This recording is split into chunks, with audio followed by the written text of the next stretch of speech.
horaria. Y buenas tardes entonces para ellos.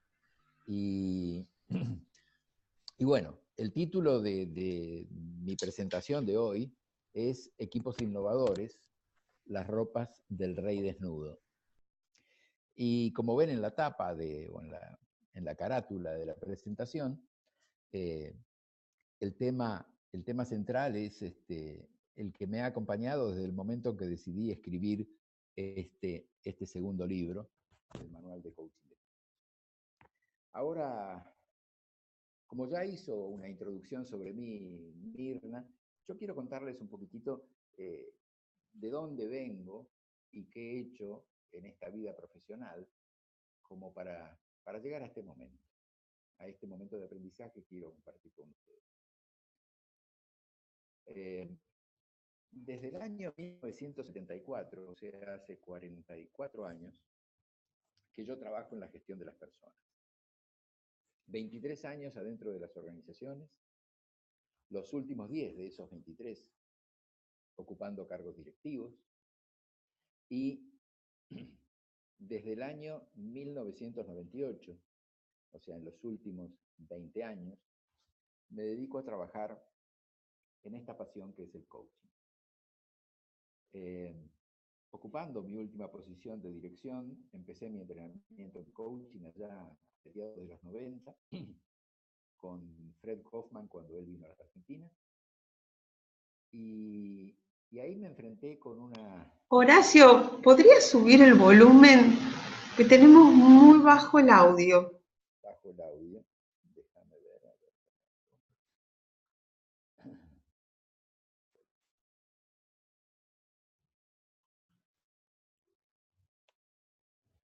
Debe estar acá eso. ¿Ahora? Ahora, sí, un poquito más también. Bueno. A ver si puedo. Excelente. Bueno, bien. Ahí entonces. Sí, dale un poquito más si tiene aún, inclusive. Ya ¿No? llegó al máximo. Ok. Bueno, estamos. Bueno. Es otro. Ok.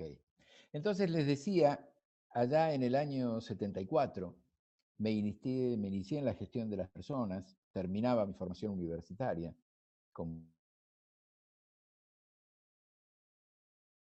Y ahí empecé mi trabajo en gestión de recursos humanos.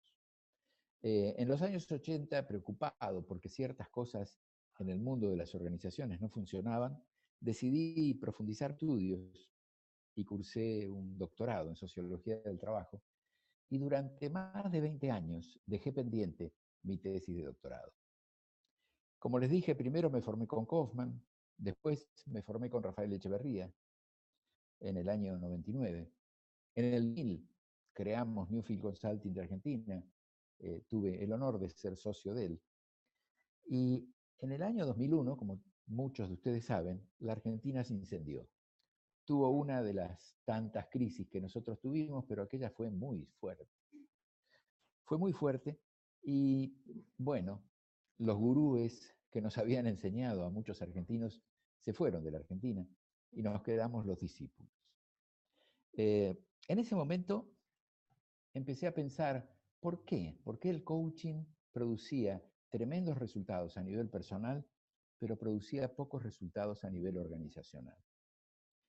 Y decidí volver a la universidad. Horacio, mil disculpas. La gente no está escuchando con claridad.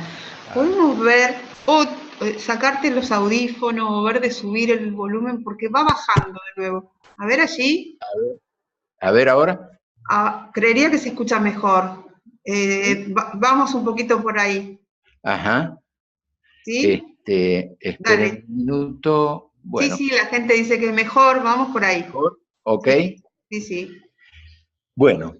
Disculpa las interrupciones. No, por favor.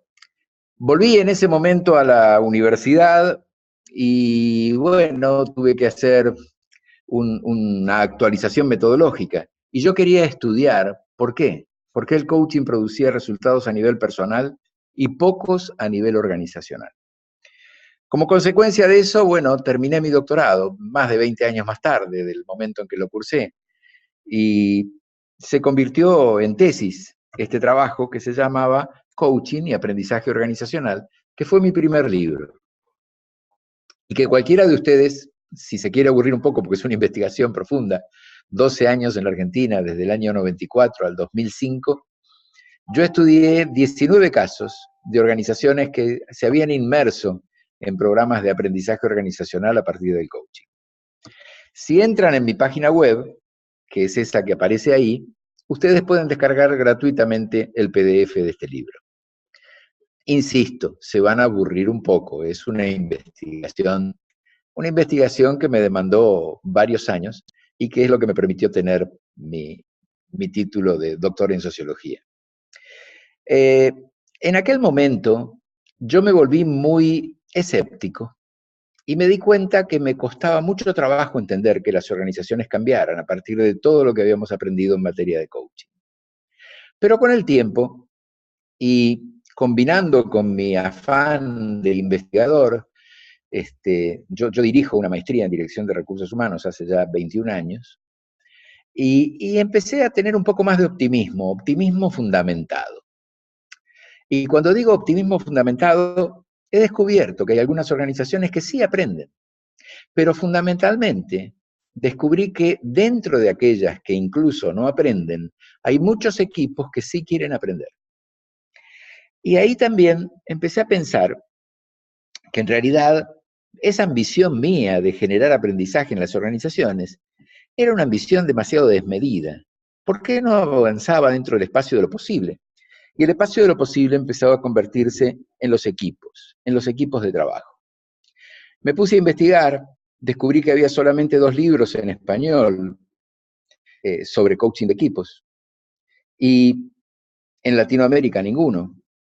Esos 2 libros eran de 2 españoles, Piqueras y no me acuerdo quién es el otro, y el famoso de Alain Cardón.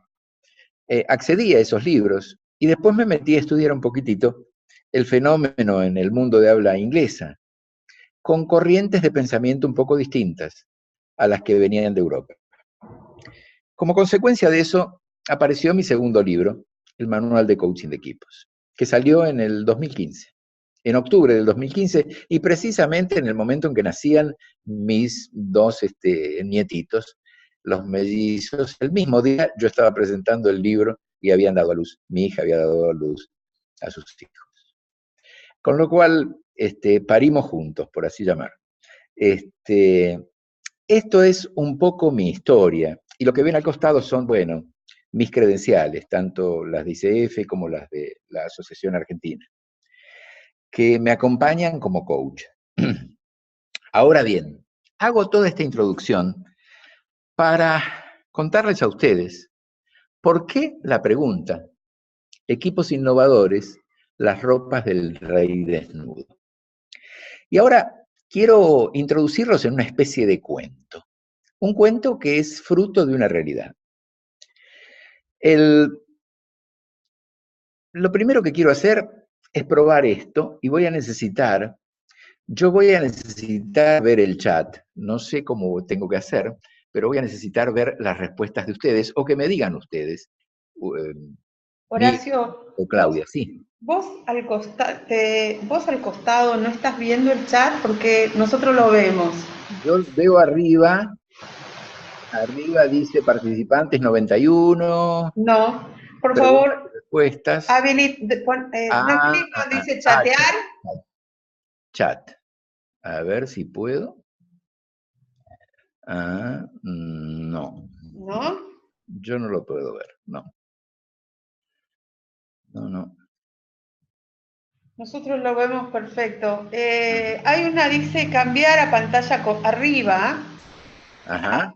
En el margen superior derecho hay 2 cuadritos. Uno dice, puede tener, A ver. va a dar la opción de cambiar los tipos de pantalla. Veamos un segundo. Yo lo que quisiera es que vos pongas el que tiene varios cuadritos. Pero yo acá las veo a ustedes en la pantalla. O sea, te veo a vos, después veo unos cuadros. Y ahí das chatear ¿Y no ves el chat? No veo el chat. Ese es el Bueno, quédate tranquilo, te lo vamos diciendo nosotros en la medida que aparezcan. Bien, bien. Bueno, las preguntas, como ven ustedes, lo que quiero es que a través del chat respondan. ¿En cuántos equipos te ha tocado trabajar que respondían afirmativamente a las 3 siguientes preguntas? La primera, lográbamos cumplir con nuestro propósito. Podemos agregar cumplir con nuestro propósito a satisfacción de nuestros clientes. La segunda, entre nosotros nos llevábamos realmente bien. Y la tercera, cada uno de nosotros lograba satisfacer alguna necesidad de orden superior. Cuando hablo de orden superior, me refiero a las siguientes simples 5 necesidades de Maslow. Las de orden superior son las 3 superiores, que implican orgullo de pertenecer, autoestima, fruto de ser estimado por lo que hago, y la autorrealización como la posibilidad de hacer contribuciones valiosas. Entonces, vuelvo a las 3 preguntas. Cumplimos con nuestro objetivo, nos llevábamos bien, y cada uno de nosotros lograba satisfacer alguna necesidad de orden superior. Bien, Horacio, la gente, tenemos Teresa, nuestra querida Teresa, miembro del Consejo Consultivo. He tenido equipos con esas características en 2 o 3 equipos, te cuenta. Con Teresa estamos en una comisión de liderazgo. Después dice Patricia Rinaudo, ninguno de los que trabajé tenían todos. Juan Ignacio dice ninguno. Hugo Lescano dice las 3 juntas, ninguno. Betsy Anciani dice no los he contado, pero muy pocos. El número 2 faltaba muchas veces, ninguno. Solo uno, al que ahora pertenezco, dice una persona. Si la respuesta es las 3 preguntas, ninguno. En muchos casos se cumplieron la 1 y la 2, pero no la 3. Solamente en un solo equipo, dicen las personas. Otros dicen 2 y todavía los extraña la experiencia. En 2 equipos, en ninguno, en 1. En 2 la 1 y la 2, la 3 en ninguno. Solo en 1. Algunos con la 1. En resumen, la experiencia no es frecuente. Bueno, en concreto, ¿por qué pusimos ese tiro? Me lo responden ustedes con estas respuestas. Cuando yo escribía el libro, me formulé estas mismas preguntas en mis 44 años de trabajo en organizaciones. Y yo soy un afortunado porque he trabajado en 3 equipos con estas características, pero en 44 años de trabajo con organizaciones. Y realmente yo también, como dijo alguno de ustedes, los extraño a esos equipos. Sentía un gran placer por trabajar con ellos. Esta experiencia, estas preguntas que yo les formulé a ustedes, 91 personas más para mi historia, engrosan la lista de personas que han sido sometidas a este cuestionario. Y ya con ustedes alcanzamos más o menos las 1.300 personas. Para mí y para ustedes, el promedio está en el orden de 1,5. Y yo veo las respuestas que compartió Mirna conmigo. La gran mayoría de ustedes dicen 0. Algunos pocos 1 y menos aún 2. Esto comprueba lo que vengo haciendo desde hace casi 3 años, probando que en rigor de verdad los equipos de buen desempeño son una rareza y que la inteligencia social y el altruismo son necesidades insatisfechas y que hay mucho espacio para trabajar en materia de coaching de equipo. Acá tenemos una pregunta interesante de nuestra coordinadora, que no sé por qué no la estamos escuchando. Mirna, ¿la querés hacer en voz, para que chequemos tu audio de paso? Horacio, ¿me oís? Sí, sí, perfecto. Para contestar estas preguntas, ¿una familia es un equipo? No. Ah, ok. Ok. No. Una familia, a ver, y acá vendría otra pregunta que forma parte de esto. ¿Qué diferencia hay entre un grupo y un equipo? Una familia es un grupo primario porque lo que une a una familia es el afecto, mientras que un equipo es un grupo secundario que está unido por un objetivo común. Ok. Entonces, esta es la diferencia significativa. Si no todos tendríamos, no todos, pero bueno, una gran mayoría tendríamos el grupo que llamamos familia como uno de los ejemplos. Ok. Pero no, la excluimos a la familia. Bien. Ok. ¿Continúo? Por favor. Bueno. Entonces, hace un tiempito, participando de un webinar que conducía el CEO de una organización norteamericana dedicada al coaching de equipos, que se llama Team Coaching International, en una de los webinars que da ICF en la comunidad de práctica vinculada al coaching de equipos y grupos, el CEO decía que las investigaciones demuestran que solo el 10% de los equipos son equipos realmente efectivos. Lo tengo que citar a él porque no sé cuál es la investigación o las investigaciones a las que él hace referencia. Pero coincide con esto que yo hago, no es una investigación, es solamente un testeo de cuál es la experiencia de aquellos que me han escuchado. Ahora, avanzo un poco más y les voy a contar una historia. El libro que yo edité en el 2015, en simultáneo salió con el programa que me toca dirigir, que es la Certificación Internacional Coaching de Equipos, y que inicia a fin de mes, el 31 de agosto. Este programa esta versión es la 10ª edición del programa de coaching de equipos. No estoy haciendo solamente propaganda, sino que además estoy mostrando que en ese programa nosotros tenemos una práctica que llamamos práctica de mentoring. La práctica de mentoring lleva a los participantes a poner en práctica lo que están aprendiendo en el programa de certificación en coaching de equipos. En una de las primeras versiones que me tocó realizar en Centroamérica, casualmente en Quito, en Ecuador, en ese momento, no, en Guayaquil fue, en Guayaquil, en uno de los reportes que me envía una participante sobre su equipo de trabajo, me dice lo que yo voy a poner en pantalla. Como líder coach, debo emprender un proceso para facilitar que mi equipo salga de su espacio de confort, logre transformarse y comience a adquirir o incrementar sus responsabilidades. Esto implica abandonar la dependencia para convertirse en un equipo de mejor desempeño, caducar la manera anterior de hacer las cosas y crear una cultura real de trabajo en equipo. Cuando lo leí, dije, qué lindo texto, me encanta. Me encanta, pero súbitamente apareció mi columna izquierda. Y mi columna izquierda me dijo, ojo, el que tiene poder no lo quiere soltar, y el que no lo tiene, no lo quiere recibir. Entonces, dije, ¿cómo hago yo para devolverle esto que me está diciendo mi columna izquierda a esta persona sin generar una reacción defensiva?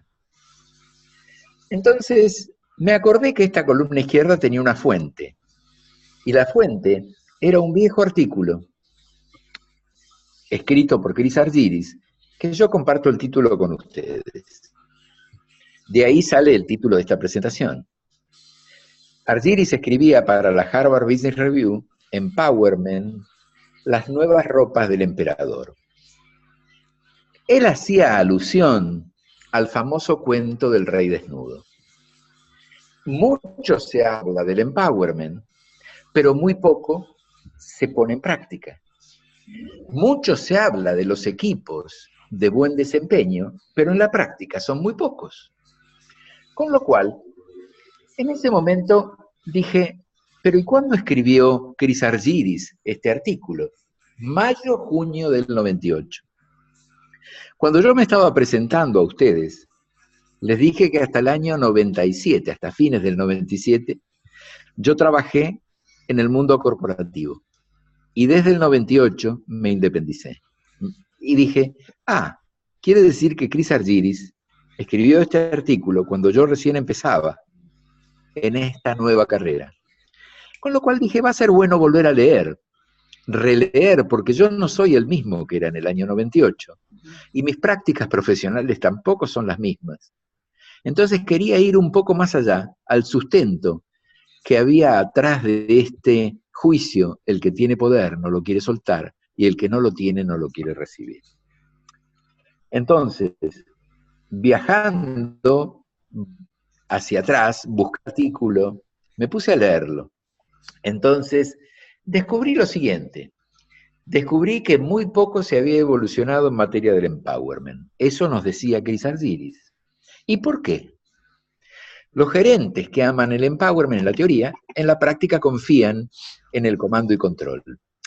Como todos ustedes saben, Chris Argyris es el autor de La teoría expuesta versus la teoría en uso. Segundo, decía, los empleados son ambivalentes acerca del empowerment, porque dice, es grandioso el empowerment siempre que ellos no sean personalmente responsables. Es más fácil que la responsabilidad lo asuma otro. Y de esta manera, entre los gerentes que aman el empowerment pero operan por el comando y control, y entre los empleados que desean el empowerment pero no desean ser muy responsables, se genera lo que Argyris denominó una rutina defensiva. Un círculo vicioso entre los que tienen el poder y no lo delegan, y los que lo deben recibir y no lo asumen. Por el otro lado, los expertos en gestión del cambio frecuentemente también ahogan el empowerment, porque inusitadamente nombran champions para que ejerzan comando y control. Digamos, el ideal del aprendizaje mutuo que hemos aprendido es un ideal. Entonces, a pesar de todos estos esfuerzos, decía Chris Argyris, el empowerment permanece como el traje del rey desnudo. Es alabado en voz alta públicamente, pero en privado nos preguntamos por qué no lo podemos ver. Y esto que descubría en su momento Chris Argyris, me ha pasado a mí con los equipos. Muy pocos equipos son realmente efectivos. Mucho se habla de equipos de alto desempeño, en discursos, en políticos. ¿Quién no ha escuchado? No funcionan. Es decir, es una realidad fundamental que la naturaleza humana, la psicología, nos ha enseñado que las personas que menos poder tienen de dar forma a su vida, tienen menos compromiso. Y bueno, así nosotros hemos aprendido que hay dos modelos mentales en el management. En el extremo del control unilateral o el aprendizaje mutuo. Estoy sacando el de abandonar el control, pero me quedo con esos dos. Y digo, bueno, sí, para que se cumpla esta ley fundamental de la naturaleza humana y la psicología, necesitamos del aprendizaje mutuo, pero en la práctica estamos metidos dentro de un mundo de modelo mental. Cuando escribí el libro, recurrí a los primeros descubrimientos hechos por Kurt Lewin sobre los estilos de liderazgo que generan mayor cohesión. 1937, Kurt Lewin descubría que el estilo de liderazgo que genera mayor cohesión es el estilo democrático. Hace 81 años que estamos luchando contra esta rutina defensiva. Si las acciones de los empleados son definidas casi exclusivamente desde afuera, es imposible esperar compromiso y libertad de acción. ¿Por qué? Porque el compromiso es intrínseco, nace desde adentro nuestro. Cuando hacía esta presentación y ponía este texto, yo me acordé de una explicación que nos daba en su momento Fred Kaufman hace ya más de 20 años. Él solía utilizar el término entusiasmo y decía que etimológicamente la palabra entusiasmo viene de en, que quiere decir adentro, y entusiasmo viene de teos, o sea, nadie nos puede poner a Dios adentro nuestro si nosotros no queremos. El compromiso es exactamente igual. Entonces, ahí vemos esos dos extremos, toda la autoridad del jefe, toda la autoridad del equipo, pero en realidad lo que hemos descubierto es que hay tantos puntos como lugares en esta línea recta que van de un extremo al otro. Es decir, el empowerment es un ideal y los trabajos y los equipos de alto desempeño también son un ideal. Avanzo un poco más. Si empowerment significa compromiso, y además no todo el mundo está totalmente comprometido, el empowerment entonces es una meta que nunca se alcanza plenamente. El compromiso proviene desde adentro de las personas y está basado en sus propias razones y motivaciones. Y es posible que haya distintos niveles de compromiso. Es decir, si esto forma parte de lo que hemos descubierto en el mundo social que llamamos sistemas, y los sistemas sociales son incluso los equipos, a pesar de todo ello, es posible lograr efectividad. Es decir, es posible avanzar dentro del espacio de lo posible. Debemos aceptar que el acatamiento y el compromiso pueden coexistir, pero ¿cómo lo hacen? Es crucial para el éxito o fracaso de la gestión participativa en las organizaciones. Es decir, no vamos a llegar al óptimo del aprendizaje mutuo, porque la gente elige libremente comprometerse o no comprometerse y hasta dónde comprometerse. Pero dirigir dentro de este ambiente significa hacernos cargo de que ni el empowerment ni los equipos de alto desempeño van a ser algo concreto, sino un norte a lo que nosotros aspiramos. Esa es la razón por la cual puse este título para esta charla. Y ahora sí me meto dentro del ambiente del coaching de equipos. Y dentro del coaching de equipos tenemos un modelo teórico, yo algo dije en la introducción, y también un modelo surgido desde la práctica.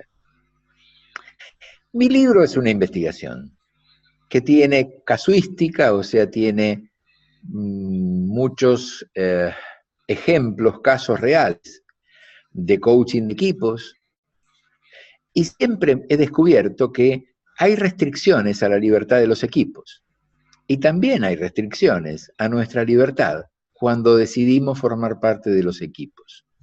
¿Qué quiero decir con esto?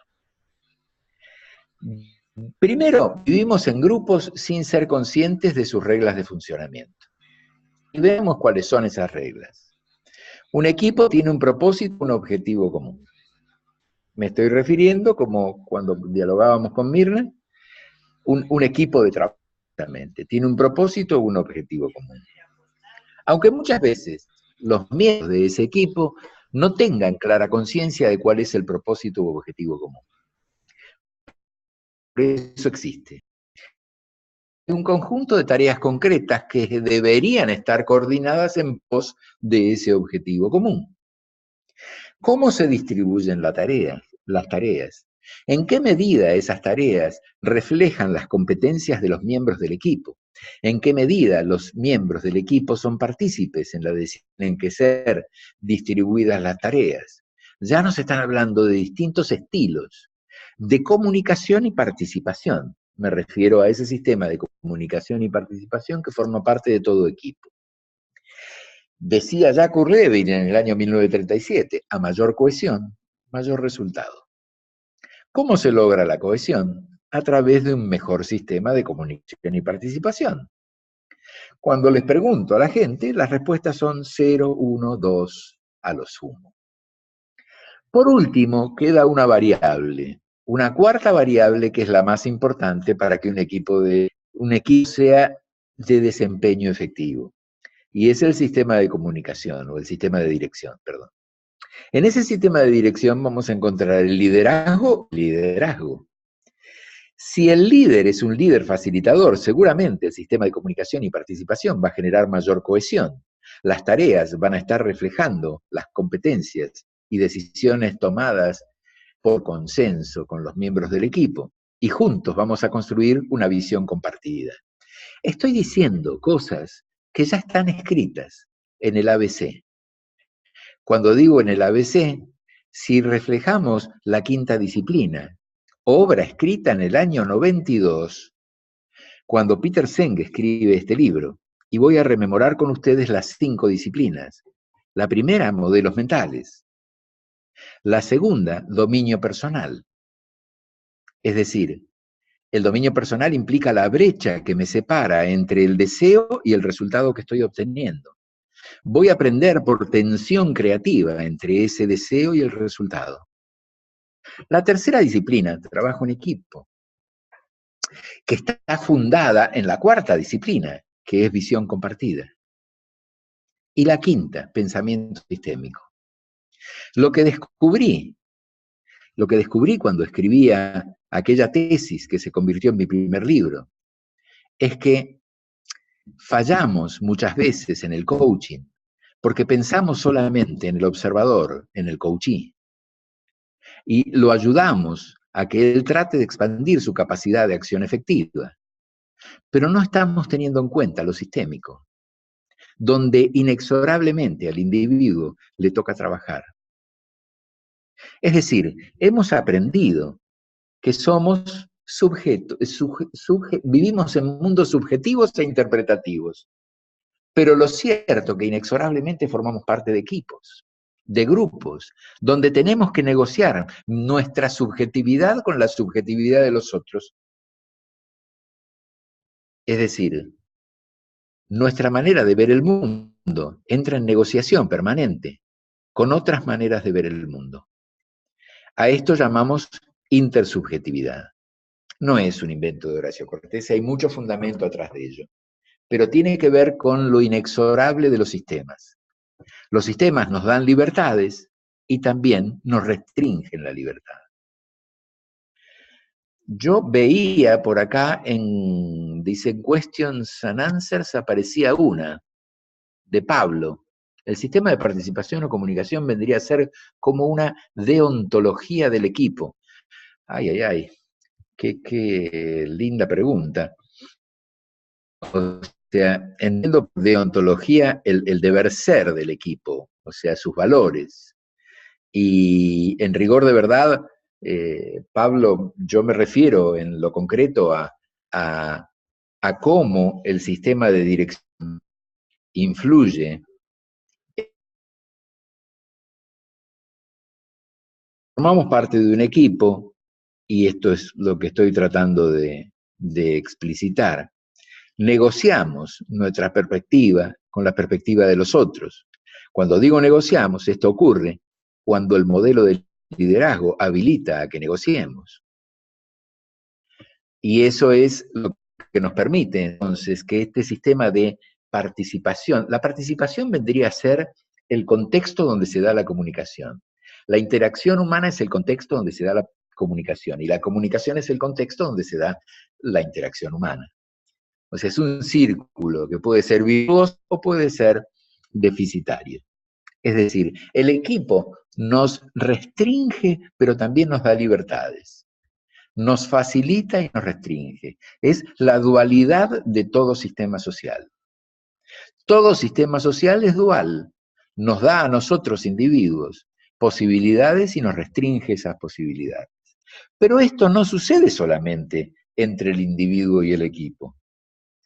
El equipo, a su vez,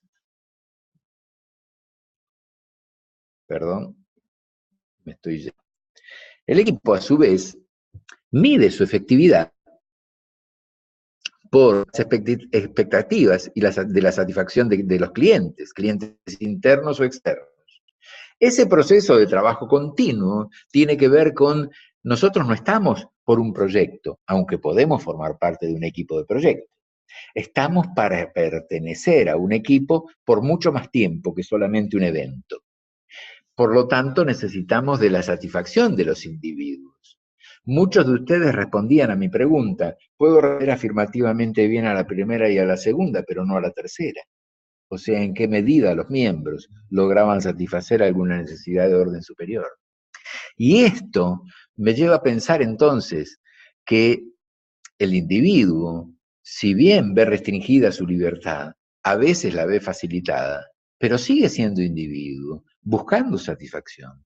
Y como decíamos, esa satisfacción también tiene que ver con su compromiso. Veamos un paso más. ¿Qué es un sistema, entonces? Un sistema, y vamos a ver, es un proceso de entrada de información, energía y recursos. Los componentes dentro de un equipo son los miembros de ese equipo que procesan esta información, energía y recursos, y después de un output y de agregado de valor, generan otra salida de información, energía y recursos. Ahora, este sistema, como bien dice aquí, está inserto en un suprasistema o supersistema. Veamos un poquitito más con esto de los sistemas sociales. ¿Qué tipo de sistemas hay? Máquinas, organismos, sistemas sociales y sistemas psíquicos. ¿Qué dice Luhmann sobre esto? Tanto los sistemas sociales como los sistemas psíquicos tienen algo en común. Generan significado y sentido. Es decir, somos sistemas vivientes, pero tenemos la particular característica, como seres humanos, de tener un neocórtex que le da sentido a lo que hacemos. Los sistemas sociales, como son la conformación de grupos de individuos o grupos, también son el fruto de la negociación de esos sentidos y significados. Es decir, lo que tenemos en común los sistemas psíquicos, seres humanos, y los sistemas sociales, grupos, organizaciones y sociedades, es que le conferimos sentido y significado a lo que hacemos.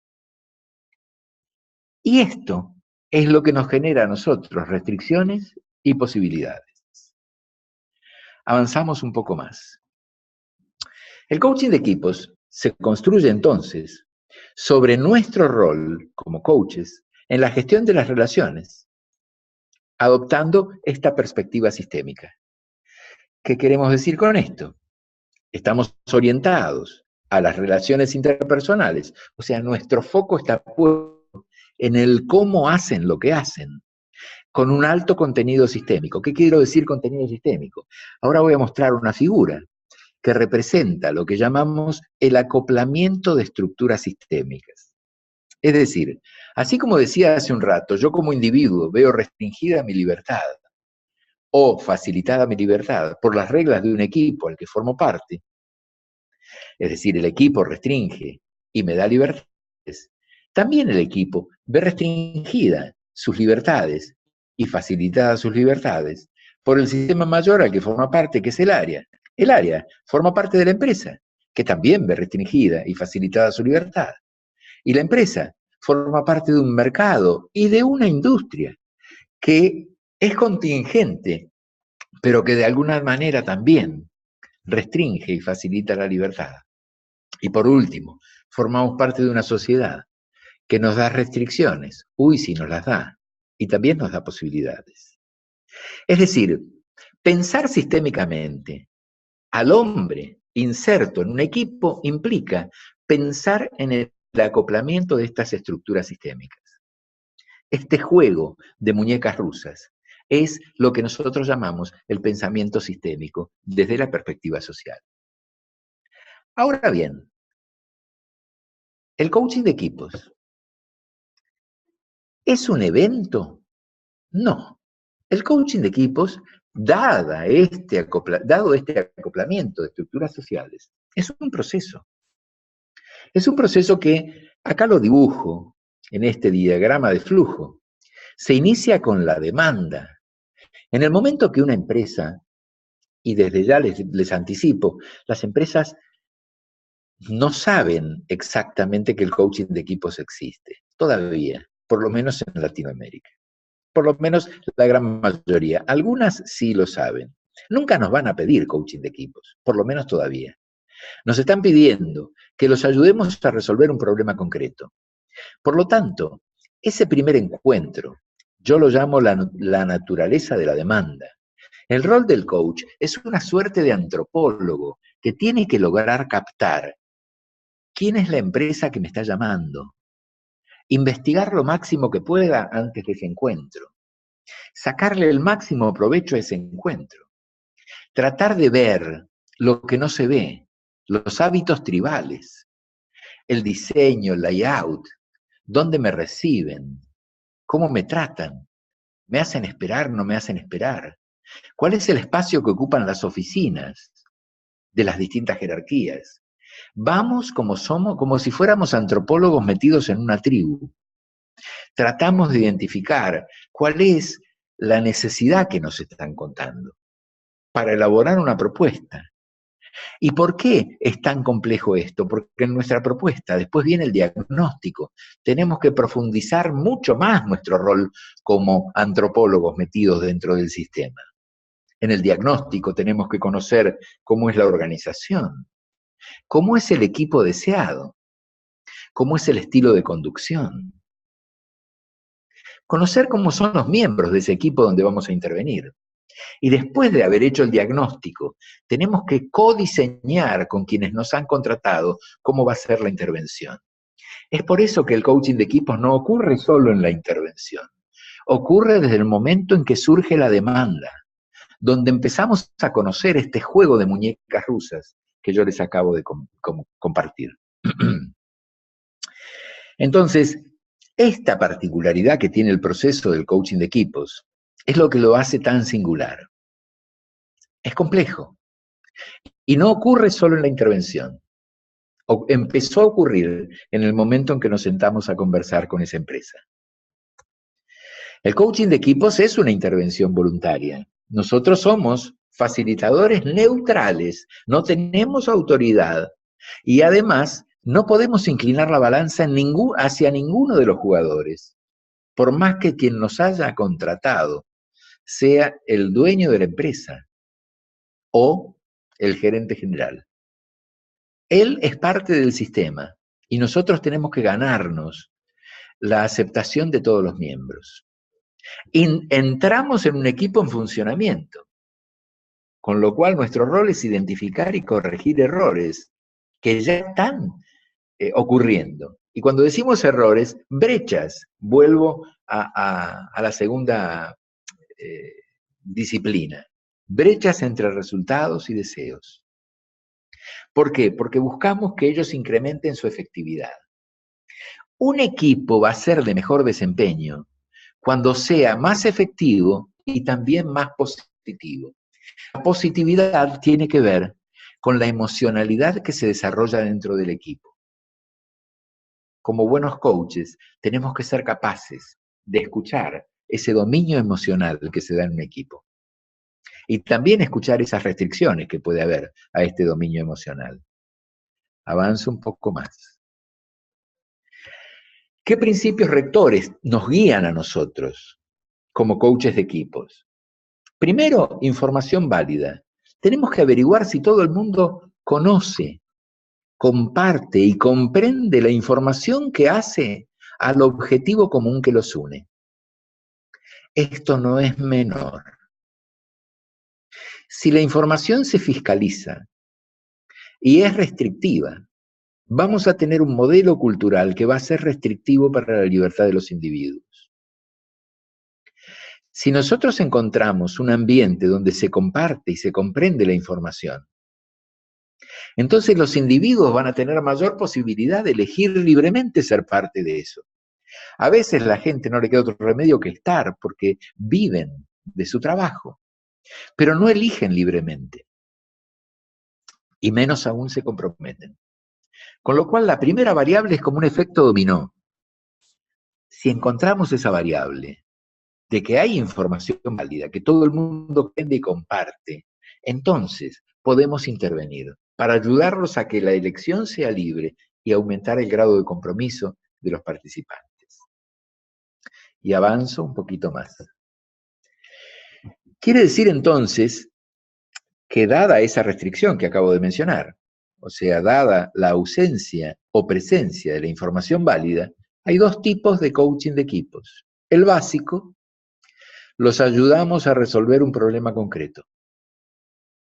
Para este problema concreto, van a necesitar tener información válida, van a necesitar ser partícipes en la resolución de un problema, van a necesitar tomar decisiones con un grado de consenso. Pero ¿qué pasa? Resolvieron el problema, tomaron la decisión, y este equipo vuelve a sus rutinas habituales. La intervención es de desarrollo cuando, además de resolver un problema concreto, de tomar una decisión puntual, el equipo se empieza a hacer cargo de su propio proceso como equipo. Empiezan a crecer en la manera de funcionar como equipo. Y vamos delegando en ellos nuestro rol. Se vuelven más autónomos del trabajo del coach. Este es el ideal, pero ocurre a veces, solamente a veces. ¿Cuáles son nuestras competencias para que esto ocurra? A ver, ¿cuáles son nuestras competencias? Y acá las tenemos. Escucha activa. Tenemos que identificar coincidencias y discrepancias entre los miembros del equipo. Tenemos que intervenir ante conductas efectivas e inefectivas. Es decir, detener la vorágine, ayudarlos a reflexionar sobre lo que está sucediendo. Ser capaces de proveer feedback sin generar reacciones defensivas. Y quiero reiterarlo, sin generar reacciones defensivas. A lo largo de estos 20 años de trabajo con equipos, he descubierto que la única forma de dar feedback sin generar reacciones defensivas es a través de preguntas poderosas. La gente no es tonta. Cuando nosotros preguntamos qué es lo que no hicieron bien, qué es lo que faltó hacer, qué cosa harían diferente, los miembros de los equipos descubren en esos lugares donde nosotros también habíamos descubierto que se habían equivocado. La pregunta hace que se apropien de la respuesta y se hagan parte del proceso de transformación. Por lo tanto, el momento de la verdad de un coach, y yo me animaría a decir de un coach personal o de un coach de equipos o de un coach organizacional, es el momento de proveer feedback. ¿Cómo lo hacemos? A través de preguntas poderosas. Siempre tenemos que ir midiendo cómo vamos desarrollando confianza con todos los miembros del equipo. ¿Cómo hacemos para dar feedback a un miembro del equipo cuando quizás la conducta de él sea disruptiva? No es necesario darlo frente a todo el equipo. Podemos concertar un encuentro y tener esa reunión de feedback, también sin generar reacciones defensivas, pero a solas. Tener empatía con todos los miembros del equipo. Ver sus caras, ver sus emociones, ver sus gestos, ver su corporalidad. Todo esto lo tenemos que trabajar con nuestra paciencia. Yo diría paciencia, paciencia y paciencia. Y cuando nos proveen feedback a nosotros, nunca reaccionar defensivamente. Porque nos podemos equivocar, seguramente que nos vamos a equivocar. Y por último, algo que he descubierto en estas 9 ediciones del programa, y que para mí forma parte de la competencia central de un coach de equipos, que no está en el libro, es el fruto de todos estos programas, y lo pongo acá. No puede ser un coach de equipos quien no es jugador de equipos. Y lo descubrí en la participación de distintos miembros en los programas. Cuando yo mismo me preguntaba, ¿qué le pasa a esta persona? Y yo me preguntaba a mí o a alguno de mis facilitadores que trabajan conmigo, francamente, con fulano o con mengana, no me gustaría trabajar en equipo. En ese momento descubrimos el agua tibia, que no puede ser coach de equipos quien no sea jugador de equipos. Tengo 2 preguntas nuevas que me gustaría responder. A ver.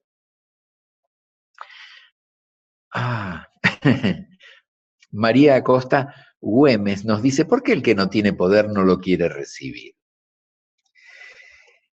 Y es paradójico, Pero esto tiene que ver con la responsabilidad, es un juego. Es más fácil que otro asuma la responsabilidad por mí. La responsabilidad es la habilidad de dar respuestas. El que no tiene poder no lo quiere recibir porque no se quiere hacer cargo. Y esto es paradójico porque nosotros intentamos hacernos cargo y declaramos que sería lindo hacernos cargo, pero cuando llega el momento, esto tiene un precio grande. El compromiso tiene un gran precio. Esa es la razón por la cual inconscientemente los que no tienen poder eluden asumir la responsabilidad. Pablo Calderón pregunta, la empatía con todos los miembros que mencionas, ¿cómo haces en el caso de que no logres con alguno en particular? Es mi gran responsabilidad, la mía y de cualquiera que intente ser coach de equipos. No siempre lo vamos a lograr, pero lo tenemos que buscar. Hace muchos años estaba trabajando en una organización a 35 kilómetros al sur y tenía que irme a otra organización que está a 45 kilómetros al norte. Quiere decir que tenía que viajar desde mi casa, 35, más volver, ir a 40 y pico. Por día, para hacer 2 sesiones de coaching, yo manejaba cerca de 200 kilómetros. En uno de esos viajes, me encuentro en un programa de radio donde Alejandro Fantino entrevistaba a un sobreviviente de la tragedia de los Andes, de los uruguayos. Y yo me dije, ya escuché a 4, otro más. Y rescato, obviamente, lo escuché también, y me encantó escucharlo. Pero rescato la pregunta final que le hizo Fantino. Regálanos una frase de aquella durísima experiencia de haber estado 73 días arriba de la montaña. Y el entrevistado, que era Carlos Páez, el hijo del pintor Carlos Páez Vilaró, dijo, esta frase la aprendí después. Es una frase de San Francisco de Asís. Y la frase dice, permíteme hacer lo necesario y lo posible. Quizás logremos lo imposible. Con lo cual, con mucha humildad y con mucha paciencia, nos tenemos que ganar la confianza, estar en el lugar de todos los participantes, de cada uno de los participantes. Bueno, Pablo me está diciendo esto, que ya lo había respondido. Gracias, Pablo. Bien, y avanzamos otro poquito.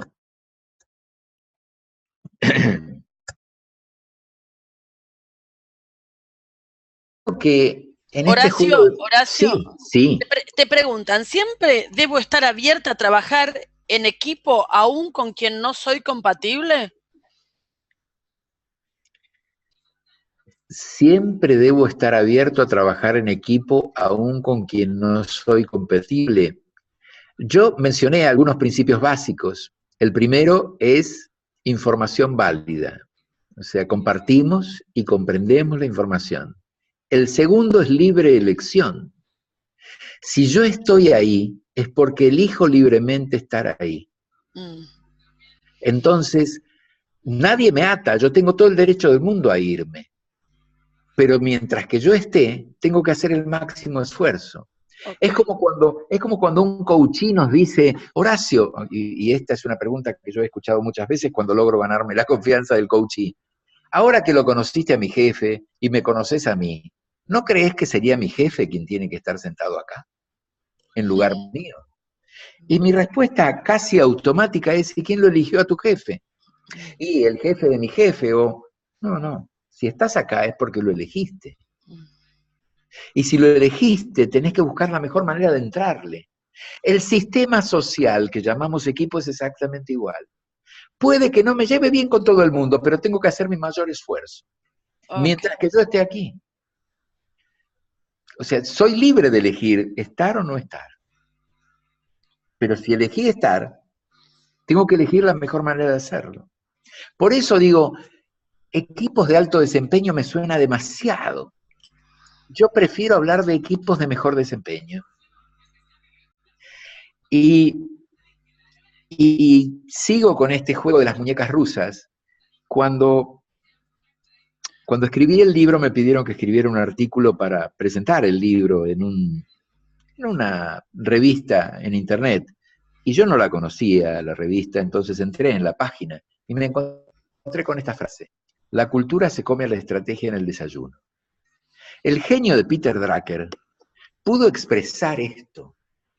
La cultura es el sistema social que llamamos organización, con su manera habitual de hacer las cosas. Hace que muchas veces, yo diría el 90% de las veces, la estrategia no funcione. ¿Qué tenemos que hacer? Adecuar la estrategia a la cultura. Por supuesto que no quiere decir que la cultura sea inamovible, pero cambiar la cultura es muy naif pensar que lo vamos a hacer nosotros solos. Es un larguísimo proceso que implica conquista, seducción, análisis de rutinas, cambio de esas rutinas, desplazamiento, generación de nuevas rutinas, cohesión para la búsqueda de esas nuevas rutinas. Por eso digo que tenemos que trabajar como antropólogos dentro de las organizaciones. Y ahora les voy a mostrar, abajo ven una carita feliz, la carita feliz es porque ya estamos terminando.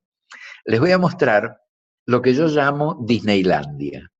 ¿Por qué Disneylandia? Porque esto que está acá no ocurre nunca, pero sería lindo que ocurra. Voy a empezar por el eje superior izquierdo.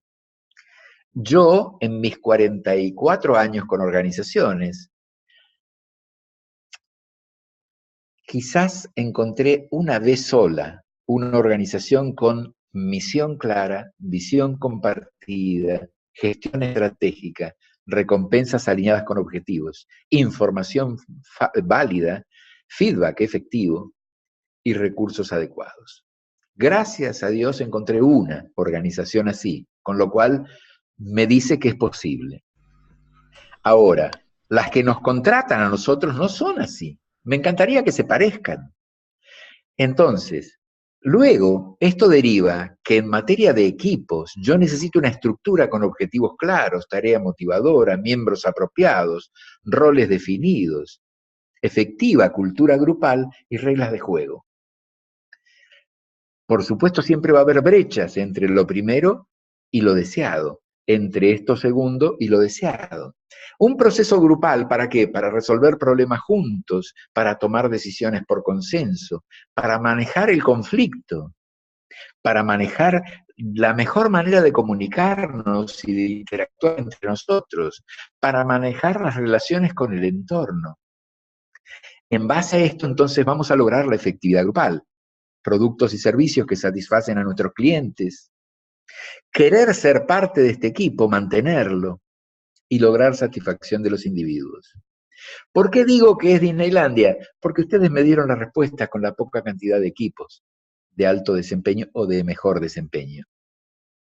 Y esa carita feliz es reiterativa de algo que hicimos al principio cuando conversábamos con Claudia y con Mirna.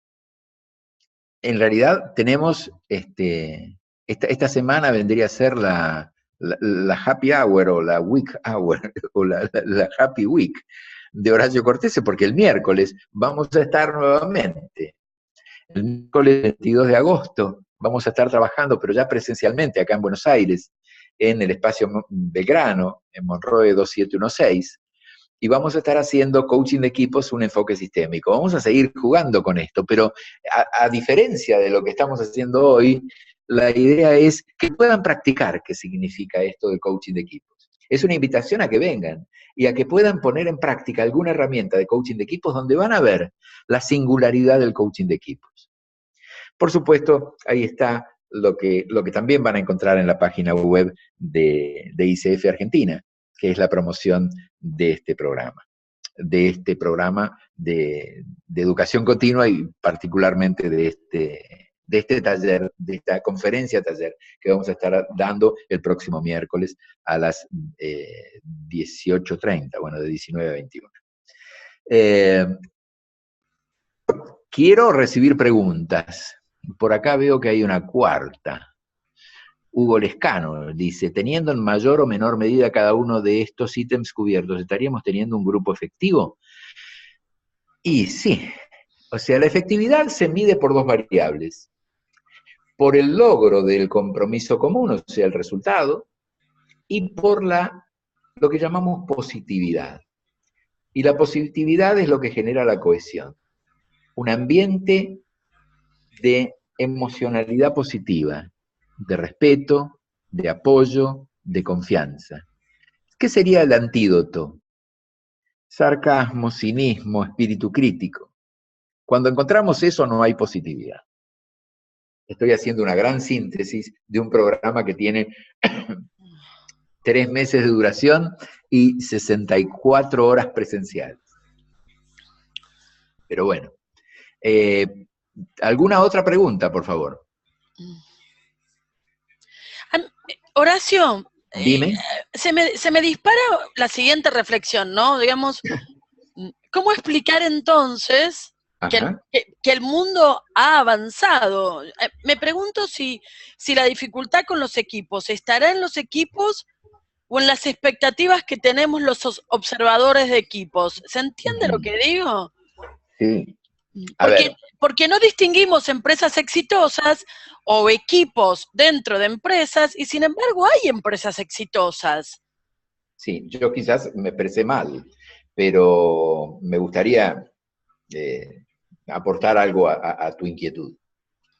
Hace 16 años que en la maestría que dirijo en la universidad estamos investigando el comportamiento organizacional en empresas argentinas, brasileras, uruguayas, porque tengo alumnos de distintos medios. Hemos estudiado 92 casos. Yo dije que en el año 2007, cuando escribí mi primer libro, me volví muy escéptico. Y hoy soy un optimista fundamentado. Al haber estudiado 92 casos, hemos descubierto que el 21% de esos 92 casos, o sea, 20 empresas, son no solo empresas exitosas, son las mejores empresas donde estas cosas que nosotros promovemos se dan. Pero vamos a hacer un número redondo. Si eso sucede en el 20%, en el 80% no sucede. Por el otro extremo está el 20% que son incapaces de aprender. Y en el medio, el 60% que se puede desplazar hacia ese 20% ideal. Es decir, ¿por qué digo que tengo hoy, soy un optimista fundamentado? Porque hace 16 años venimos estudiando este comportamiento organizacional y además, por mi propio trabajo, he descubierto que hay equipos que sí quieren aprender. Es decir, no quiero dar un baño de pesimismo y que nos tiremos por el balcón. No me salvo. No, al contrario. Yo soy un optimista fundamentado, no creo en los espejitos de colores. Cuando yo escribo estas cosas, mi mujer me sabe decir, me parafrasea, porque alguna vez compartí con ella una frase de Serrat que dice, una vida sin utopías es un ensayo general para la muerte. Y me encanta esa frase, pero quiero utopías con fundamento. Y para eso he aprendido que en el proceso de aprendizaje, expandir el espacio de lo posible es lo ideal. O sea, yo tengo toda la ambición de este mundo para seguir expandiendo el espacio de lo posible. Y vos me hiciste una pregunta, todo lo que ha avanzado la humanidad, y ahí ya nos metemos en un terreno tan hermoso, que es el terreno de la neurociencia. Lo que hemos aprendido del cerebro en los últimos 10 años es equivalente a todo lo que sabíamos del cerebro hasta hace 10 años. Gracias a las imágenes, gracias a los investigaciones de neurociencia. La creatividad es el rasgo característico del ser humano. Todo lo bueno y todo lo malo que hemos hecho es fruto de la creatividad. Pero paradójicamente, no somos seres pensantes, somos seres emocionales que de vez en cuando pensamos.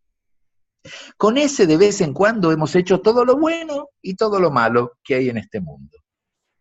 Yo creo que si seguimos apuntando a todo lo bueno, haremos un mundo sustentable.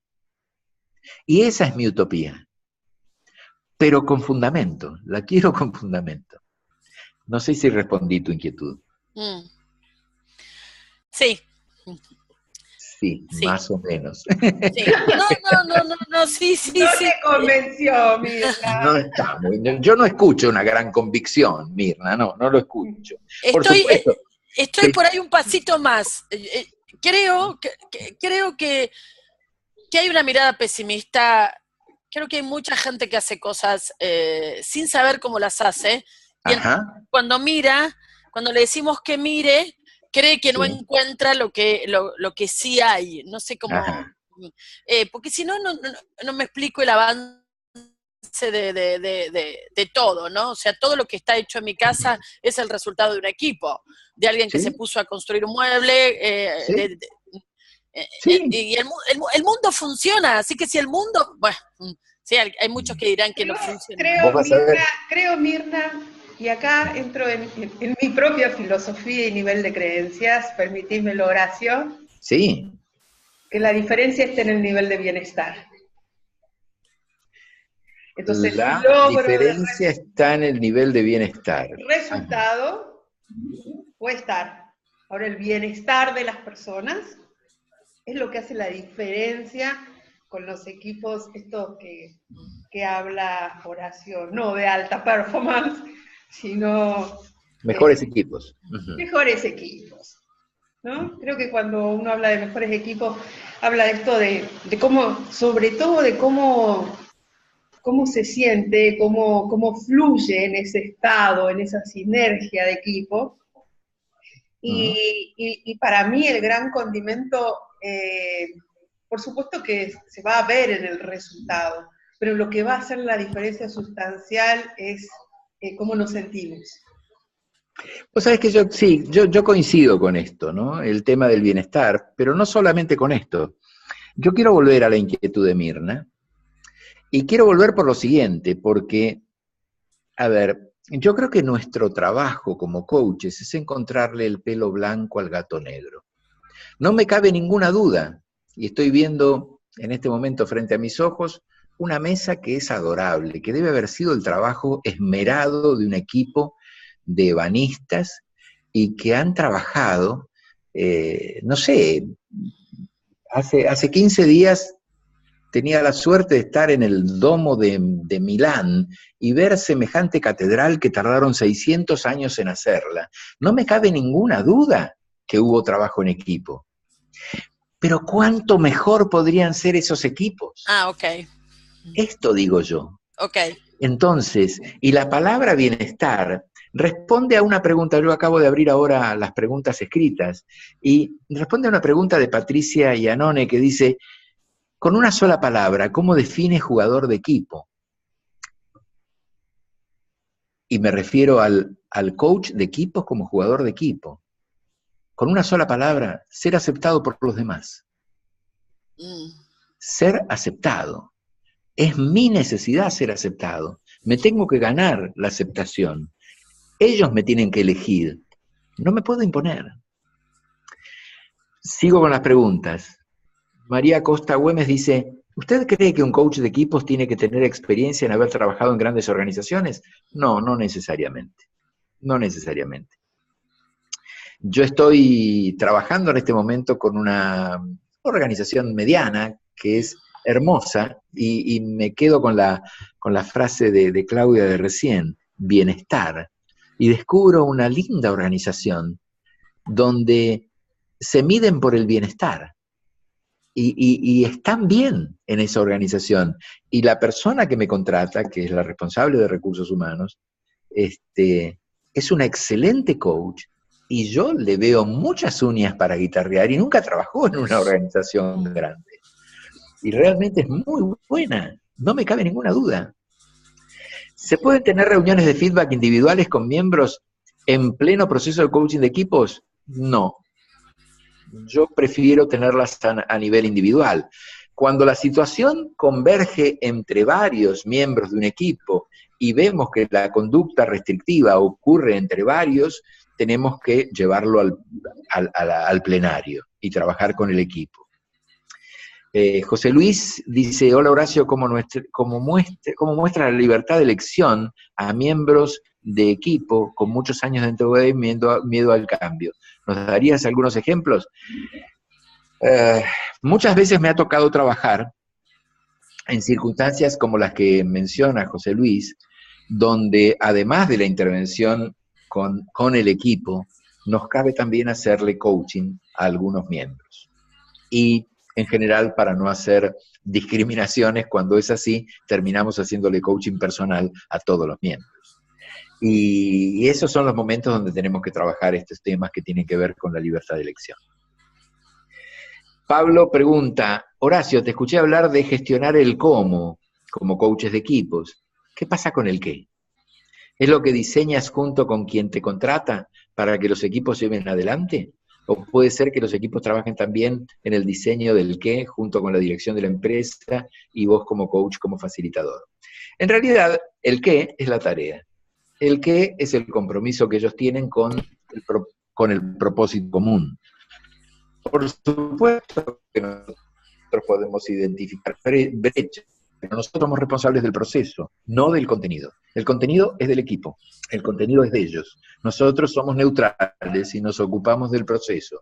¿Cómo operan para lograr ese contenido? Para lograr ese qué, el cómo que están utilizando. Y en el cómo tenemos cómo discuten, cómo conversan, cómo participan, cómo deciden, cómo son liderados, cómo deberían serlo. Esos cómo. Charlie Cornejo, mi querido Charlie, está por acá también. La eficiencia de los equipos funciona mejor en culturas donde la participación es mejor vista, como en los países avanzados, que en lugares donde el control unilateral es la norma, como en nuestro empresariado autóctono. En rigor de verdad, yo creo... a Charlie, conozco el modelo mental de Charlie, sé de nuestras largas conversaciones y, insisto, no es un problema privativo de la Argentina, aunque puede ser que en nuestro caso sea más crónico. El tema del control unilateral está presente en todos los seres humanos, porque hemos aprendido desde el control unilateral.